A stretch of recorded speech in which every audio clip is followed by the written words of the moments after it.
അവളുടെ അടുത്തേക്ക് പോകാനായിരുന്നു പ്ലാൻ. പക്ഷെ എന്നെ ഇനിയും ചതിക്കാൻ അയാളെ ദൈവം അനുവദിക്കോ?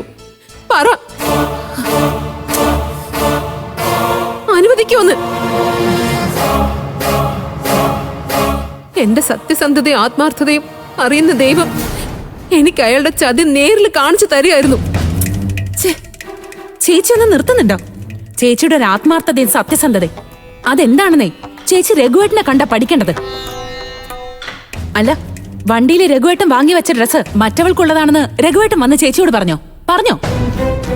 അയാൾ എന്തിനാ പറയുന്നേ? സ്വന്തം രഹസ്യം ആരെങ്കിലും വിളിച്ചു പറയോ? ഞാൻ കുറെ നാളായിട്ട് കാണുന്നതാനും ഈ കള്ളക്കളി. അയ്യോ ചേച്ചി, അതൊന്നും എനിക്ക് അറിയില്ല. പക്ഷേ ഇന്ന് രഘുവേട്ടന്റെ വണ്ടിയിലുണ്ടായിരുന്ന ഡ്രസ്സൊക്കെ അത് അമ്പിളി ചേച്ചി കരുതുന്ന പോലെ വേറെ ആർക്കും ഉള്ളതല്ലെന്ന് എനിക്കറിയാം. പിന്നെ അത് ആർക്കുള്ളതാടി? അവൾക്കും കുഞ്ഞിനുള്ളതല്ലെങ്കിൽ പിന്നെ എന്തിനാ അത് വണ്ടിയിൽ സൂക്ഷിക്കുന്നേ? ഇന്ദ്രേട്ടാ, ദേ ഒന്ന് പറഞ്ഞു മനസ്സിലാക്കി കൊടുക്ക്. ചേച്ചിയുടെ സ്വഭാവം വെച്ച് ഞാൻ പറഞ്ഞാലൊന്നും ചേച്ചി വിശ്വസിക്കില്ല.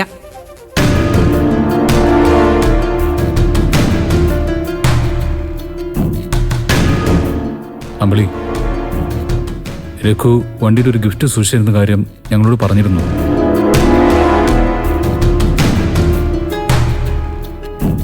അതിന്റെ പേരിൽ നീ അവനെ തെറ്റിദ്ധരിക്കുകയും തള്ളി പറയുകയും ചെയ്തിട്ടുണ്ടെങ്കിൽ അത് ശരിയായില്ലെന്ന് ഞങ്ങൾ പറയൂ.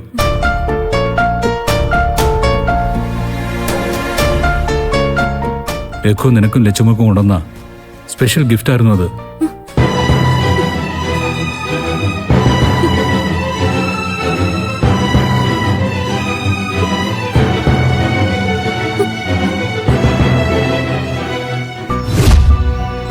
രഘു അമ്പിളിന്ന് ഒന്നിക്കുന്ന എന്റെ മനസ്സ് പറയുന്നത്.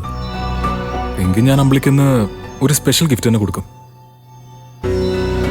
അത് ഞാൻ പ്രത്യേകം കരുതിയിട്ടുണ്ട്.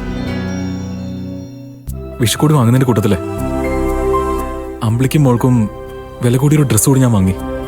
ഓഹോ, അതുകൂടി വണ്ടിയിലുണ്ട്. അമ്പിളി ഓക്കെ ആയ അതൊരു സർപ്രൈസ് ഗിഫ്റ്റ് ആയിട്ട് കൊടുക്കാം. അതുപോലെ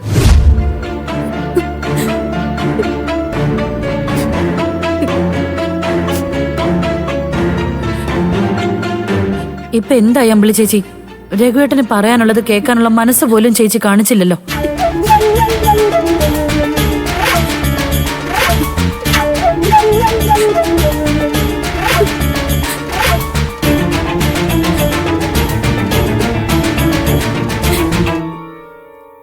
ചേച്ചി, ചേച്ചി ഇപ്പൊ തന്നെ രഘുവേട്ടനെ തിരിച്ചു വിളിക്കണം. ചേച്ചി പ്ലീസ് ഒന്ന് വിളിക്കപ്പോ തന്നെ.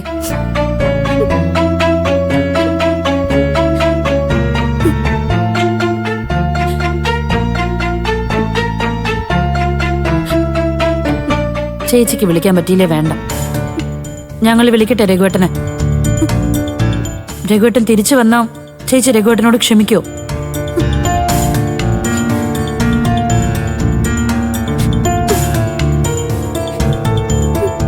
അമ്പിളി പറ.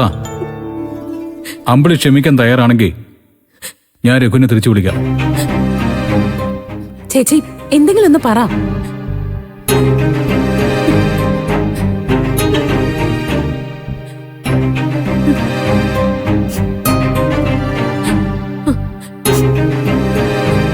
ശരി, വിളിച്ചോ വിളിച്ചോ.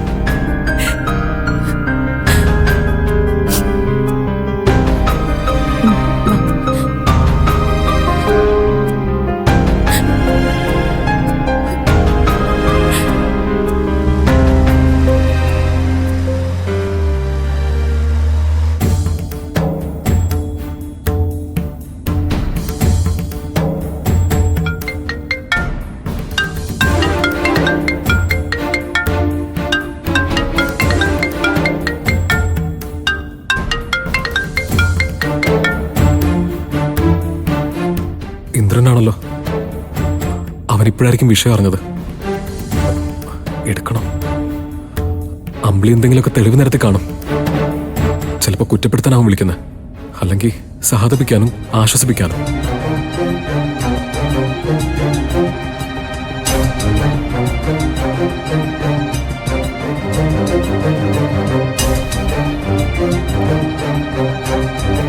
എന്നാലും അമ്മാവൻ എന്നൊന്നും വിളിക്കാൻ തോന്നിയില്ലല്ലോ.